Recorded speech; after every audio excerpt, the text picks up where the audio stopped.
Takže čus lidi, dneska jsem tady zase s Rádiem, ale budu střílet jenom já. Ahoj.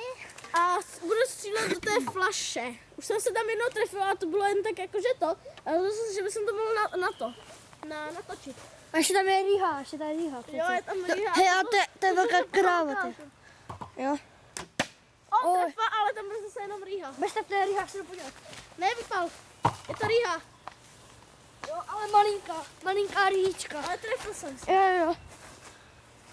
Na co? Já jsem to postavil, nebo to stavil.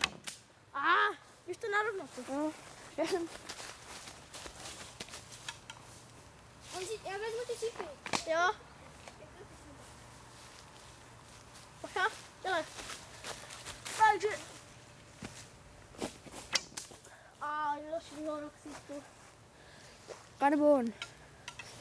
Se tam nic neviděli, ale to je jedno. Střílíme plechovýma a karbonovýma Potiskem. šípama. Tam asi nepůjde, počkej. Ne, to nezaostří. Blízká, ne.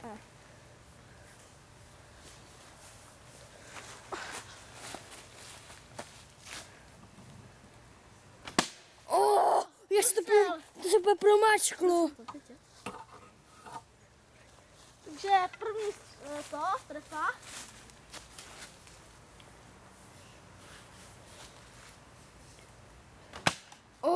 Další, ale to bude asi jenom škrábnutí. Tak já to jdu na semka. Jo, dnes a ukaž tu rýhu. Jsou tam dvě rýhy, jedna je úplně malinká, jedna je velká. Šípy. Dva. Takže tady, tak. Že tady se to takhle prostřelil. Tam to nejde vidět. A Počkej, to musím oddálit. oddal to. Úplně co nejvíc. Já to už jsem to oddálil. Takže tak, to je průstřel. Tady je takhle od toho minulého, to nevím, jestli jde vidět.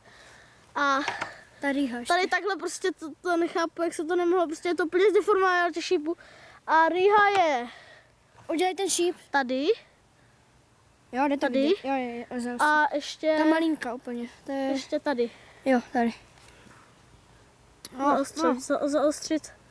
Jo, jde tam vidět, no prostě na druhé straně ta díra. Takže čus lidi, dejte prosím vás odběr, subscribe, like. Děkuji vám za slednutí a čau.